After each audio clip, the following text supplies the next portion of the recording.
Hello, my name is Ben Pernesny. I am a senior project manager with the Ardurra Group. On behalf of my project team and the City of Deltona, I'd like to thank you for your interest in the Theresa Basin Flood Control Study. This presentation is intended to serve as an introduction to the study.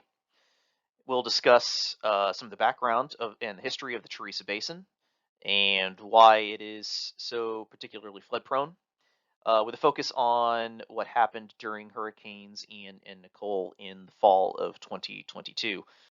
We'll discuss the project tasks and objectives and its intended goals and outcomes, and the schedule for its implementation over the next 2 years. This project will be a collaborative effort between the City of Deltona and the Ardurra Group.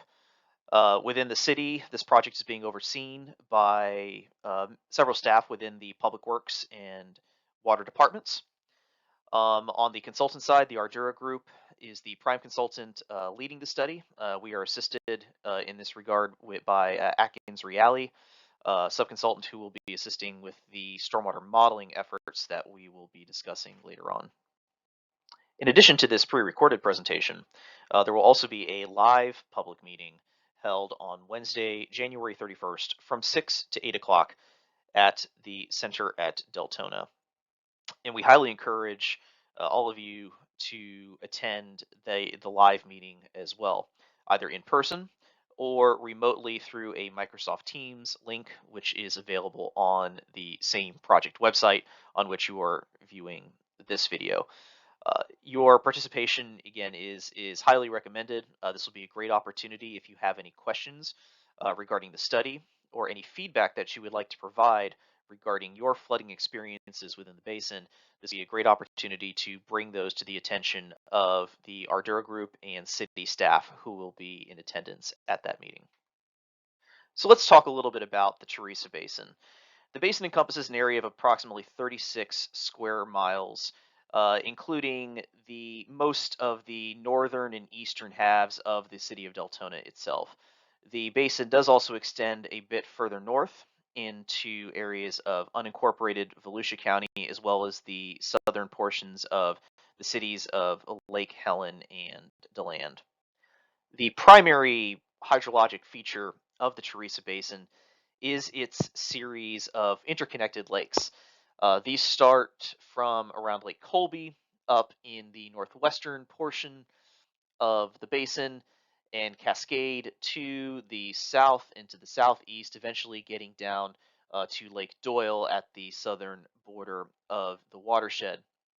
Stormwater infrastructure within the watershed primarily consists of local collection systems. This includes curb inlets, storm sewers, little ditches and canals, most of which feed constructed stormwater ponds. And these stormwater ponds then outfall into those interconnected lakes. So let's talk a bit about what happened in the Theresa Basin following hurricanes Ian and Nicole in the fall of 2022. That fall throughout Central Florida was one of, if not the wettest autumns on record. Within the Theresa Basin, 15 to 20 inches of rain fell from late September when Hurricane Ian hit to early November of 2022 when Hurricane Nicole came through. This coincided with a late period in the rainy season, at which point those lakes would have already been at fairly high levels, and those large autumn events then further increased lake levels by around 3.5 feet over the course of the autumn. And one of the major issues that we encountered in the Theresa Basin following Hurricanes Ian and Nicole is that flooding was persistent. The water just kind of stayed there. It recovered extremely slowly, with some residents unable to return to their homes until the following February. Now, much of this is caused by the fact that the Theresa Basin is what is known as a hydrologically closed basin. Now, in discussing what constitutes a closed basin, like Theresa Basin, it would be helpful to contrast it with an example of an open basin. And for that, we'll take a look at the Deep Creek Basin, who are your neighbors immediately to your east in the Osteen area. The Deep Creek Basin is an open basin and is defined as a watershed that has a direct positive outfall acting solely through the action of gravity flow that would allow that watershed to discharge to a larger receiving water, which in the case of the Deep Creek Basin is the St. Johns River.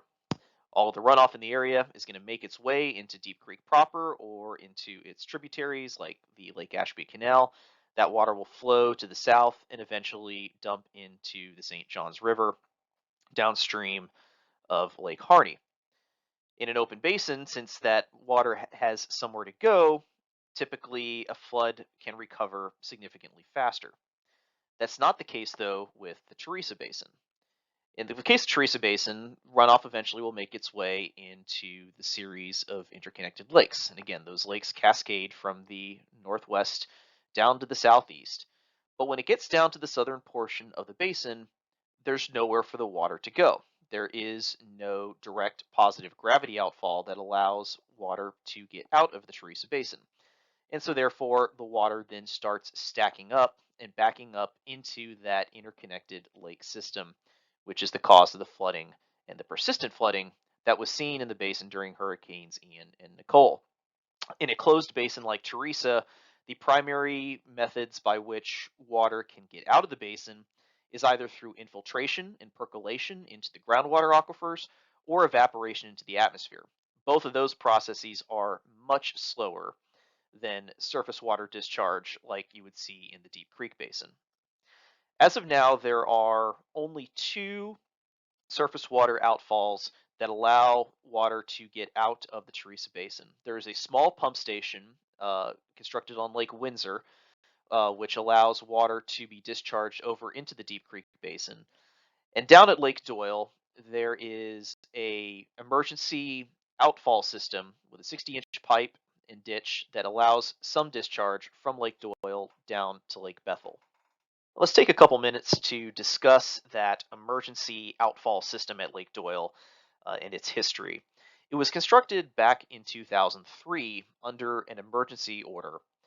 The project included a control structure constructed on the west side of Lake Doyle, a 60-inch pipe then, which led out of Lake Doyle and under Doyle Road into a ditch lying behind Audubon Park off of Doyle Road. And that ditch conveys water to the southwest towards Lake Bethel, and Lake Bethel itself is directly connected to Lake Monroe. Now, shortly after that project was constructed, that project was challenged and a lawsuit was filed by a group of concerned residents within the Theresa Basin. Their claim was that the impact that that project could have on lake level management within the Theresa Basin was not properly studied. That lawsuit was settled around 2005, and as part of that, the St. Johns River Water Management District placed a stringent permit condition on that system under which, under normal circumstances, it has to be plugged and rendered inoperable. There's a brick and mortar plug generally that is placed within the 60-inch pipe where it discharges into the ditch. To make that system operational and to remove that plug required an emergency authorization. Now, during Hurricane Ian, the city did obtain such an authorization from the Water Management District, and that system has then remained open since. If you go out there today, you will still see water flowing out of the 60-inch pipe at Audubon Park. However, those permit conditions still remain in place. Eventually, without any changes to that permit, that system will once again need to be rendered inoperable. Now, it should be noted that the flooding and the persistence of that flooding that was observed within the Theresa Basin following Hurricanes Ian and Nicole still occurred despite the fact that that outfall had been open the entire time. And it should be noted that despite being a 60-inch pipe, which is no small structure, the capacity of that system is very limited compared to the sheer volume of water that can be stored within the interconnected lakes of the Theresa chain. The analogy is like trying to drain a bathtub with a straw. It helps, but it helps very, very slowly. Now, it should be pretty clear by now that the development of a flood control plan that is going to provide tangible benefit to the residents of the closed Theresa Basin will likely have to involve diversion of excess floodwaters into adjacent basins, be it sending water to the east towards the Deep Creek Basin or to the south towards Lake Monroe. However, that is no easy or simple proposition, and there are many other hurdles that will need to be overcome in order to be able to implement such a plan.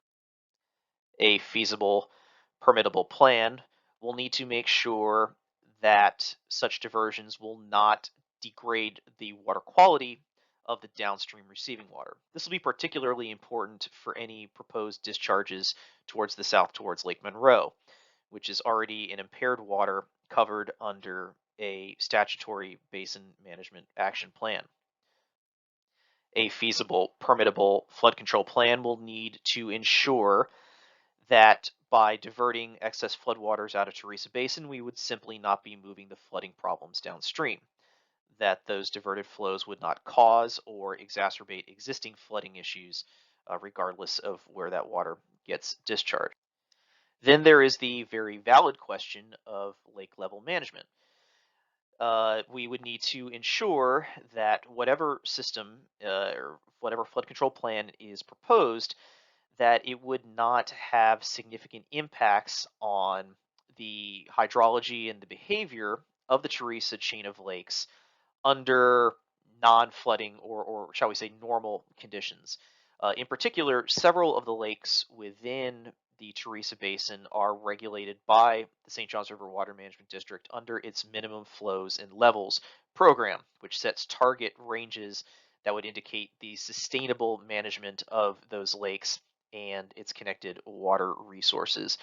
Now, because of all of these hurdles and challenges that we expect, this is why the city is simply not going out and constructing pump stations or constructing new big culvert systems to get water out of the Theresa Basin, particularly with significant regulatory hurdles to the implementation of a plan.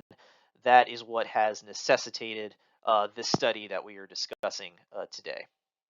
And so the primary objective of the Theresa Basin flood control study is to develop a defensible, permittable, implementable flood control plan. A plan that we'll be able to put in front of regulators and stakeholders like the St. Johns River Water Management District with the confidence that it can withstand regulatory scrutiny. In doing this, we're going to employ significant computer modeling, which we'll talk about here in a little bit, of the Theresa Basin, using those models then as a base from which we can identify particular problem areas, particular hotspots of flood-prone areas within the basin, and in areas then that we can focus on the development of conceptual improvements and conceptual flood control strategies will be included within the flood control plan. Also, in addition to this, since we are going to be significantly increasing the detail and resolution of previous studies performed by the city, we are also going to map updated floodplains within the Theresa Basin. The study's first task will be a comprehensive data collection and compilation effort. We want to build as solid an understanding as possible regarding the existing and historic stormwater management and hydrology of the Theresa Basin. In doing this, we're going to build on work that has already been performed by the city in previous studies, most recently their 2019 citywide stormwater master plan. And as such, we'll be focusing quite a bit on gathering data for new developments and plan developments that have gone in place since the last study was performed. Now, this is a portion of a task within the flood control study that benefits greatly from public participation, because nobody is going to know this basin and the particulars of this basin better than those of you who live and work here on a daily basis. So any data, any information that you may have regarding flooding in the basin, we want to be able to get that information from you. In particular, for any of you who had significant flooding, particularly any structural flooding during Hurricanes Ian and Nicole, wherein you may have taken pictures of, say, high water marks on the walls of your houses, or even if you had any survey done as part of your insurance claims after those events. That's extremely important data to us. Will help us to improve the quality and to validate the modeling that we'll be doing in subsequent tasks. So that's the kind of information that we would love to get from you, and we hope that you'll provide for this study. As part of this task too, we will also identify data gaps where we're missing data, and a lot of that then will be covered through survey. So within the next few months, you can expect to see surveyors in the field, and we will commit to ensuring that if any need to go, if there's any need to go on private property to obtain survey data, that we will make every attempt to provide prior notice then to any homeowners or business owners on whose property we require survey. Among the data coverages that will inform the outcomes of this study, particularly critical are basin land use and soils. Those are two elements which directly contribute to the volume of runoff that can be expected from a particular storm.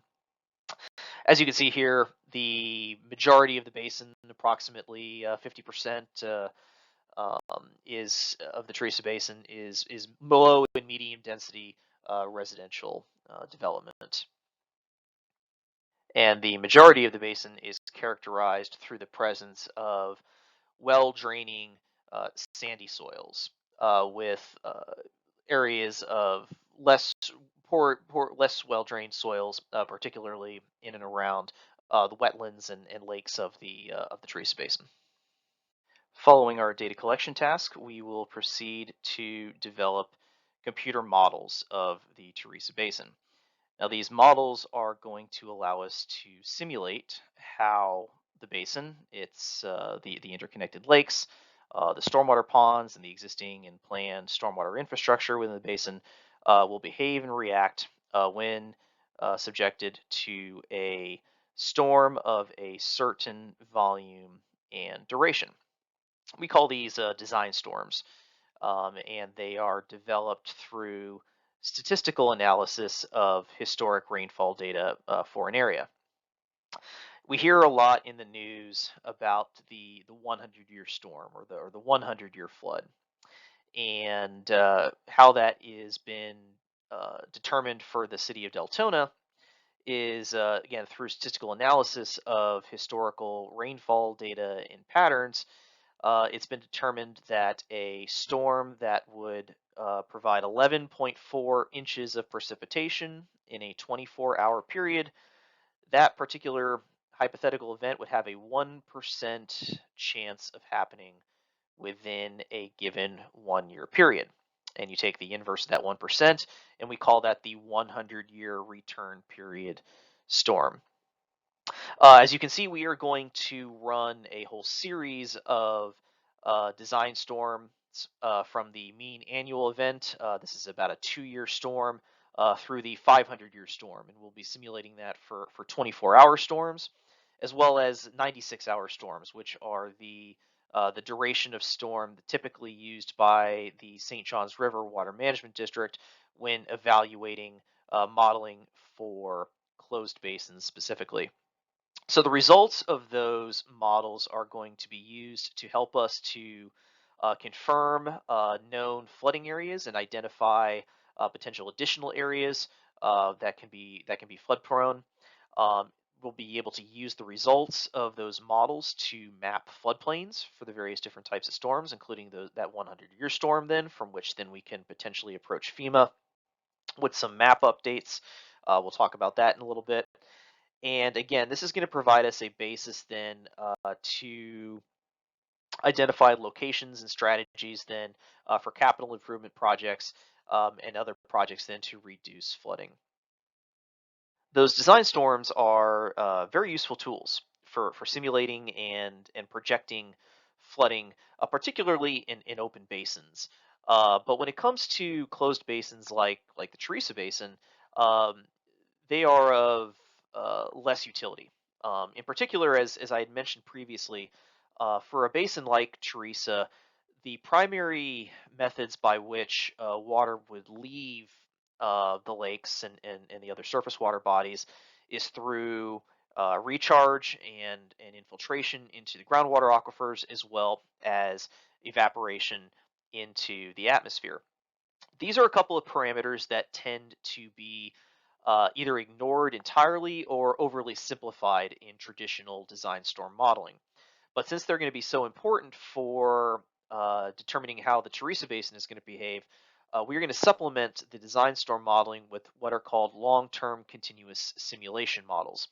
In this case, we are going to take a couple of extended, say 5-year periods and model real world rainfall data and and as best as possible, see if we can match the observed behavior of the lakes within the Theresa Basin to the real world rainfall that occurred. We're going to be simulating a period from 2017 with Hurricane Irma through 2022, which will include both Hurricanes Ian and Nicole, and again, use that as a basis then for which we can evaluate conceptual flood control strategies. We're also going to take a look at an older historic period, say from around 2008 to 2013. This would have included another big event in Tropical Storm Faye, but also would have included a couple years that were unusually dry, in which led then to periods where the Theresa chain of lakes were towards the low end of their historic range.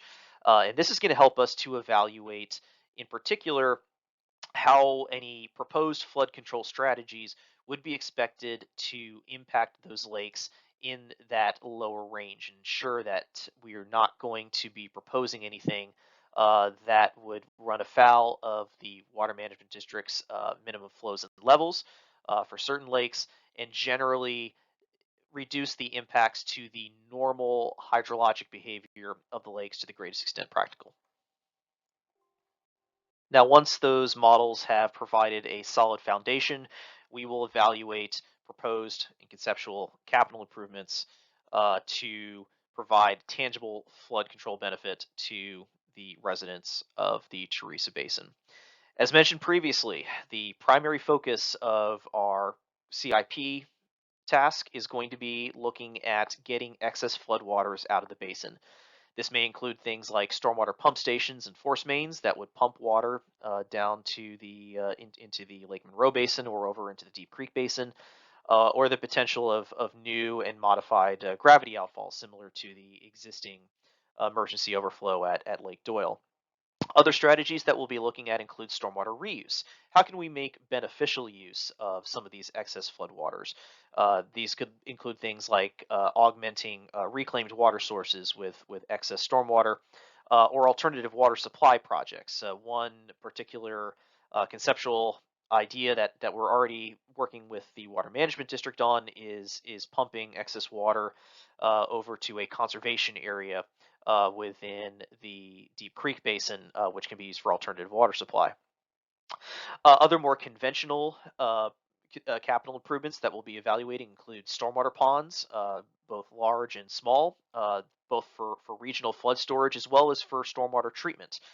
Again, any proposed diversions out of the basin are likely going to require, in order to be permitted, water quality offsets to ensure that we would not be significantly degrading downstream water quality. We'll look at things like conveyance improvements. Are there any of these culverts that connect the lakes that need to be improved, or any bridges that need to be redone or raised potentially? New canals or ditches to help get the water where it needs to go. Things like underground storage and recharge, best management practices like exfiltration trenches or underground storage vaults will be the kinds of things that we will evaluate. We will just generally look at the operation and maintenance of the current stormwater infrastructure within the basin, and provide any recommended improvements to improve the efficiency, both from a flood control and a treatment standpoint of the existing infrastructure. Once we have developed these conceptual capital improvements, we will develop a ranking matrix to prioritize those, as well as provide conceptual cost estimates. And in doing so, we will also undertake to look at potential funding sources that can help the city to implement any recommended improvements. And finally, we will take this opportunity to update and reevaluate floodplain mapping within the Theresa Basin. So the current FEMA flood insurance rate maps for the basin were made effective in 2017. During the course of this study, it is expected that FEMA will approve updated maps for the Theresa Basin and for the rest of the city that were based upon the modeling and the study performed in the city's 2020 Stormwater Master Plan. However, with the additional level of detail and resolution that we'll be providing in the Theresa Basin, we will delineate updated floodplains from these updated model results, and we'll work with the city as needed to prioritize potential additional firm updates beyond those that are already expected for areas again of where we're going to be providing greater detail. And in so doing, we will be communicating frequently with residents and stakeholders who are likely to be impacted by updated floodplain maps. The project kicked off back in October, and in the intervening period, we have largely completed our initial data collection task and have moved into our model development phase. Now, given the increased complexity of these models, particularly those long-term continuous simulation models, we are anticipating a longer model development phase than a typical basin study of this type, extending into the spring of 2025. Following completion of the models, we will perform our alternatives analysis and develop our capital improvement recommendations, as well as delineate floodplains based on the updated model results. We plan to come back to you, the residents, for a second public meeting in the fall of 2025, in which we will present our draft capital improvement plan and the draft updated floodplain delineations. The plan is to have this project completed by the end of 2025. We greatly look forward to hearing your questions and feedback regarding the study. For those of you who are watching this on the project website, there is a form available through which you can submit any questions or any feedback, as well as contact information for city staff as well as consultant staff who would be more than happy to field your questions. Additionally, again, we also once again want to invite you all to attend the live version of this presentation in this meeting on Wednesday, January 31st, and would be delighted to field any questions or feedback you may have during the course of that meeting. Thank you once again for your interest in the Theresa Basin flood control study. We look forward to speaking with you throughout the course of this project as we endeavor to develop a flood control plan that is going to bring tangible benefit and relief to the residents of the Theresa Basin. Thank you once again for your time.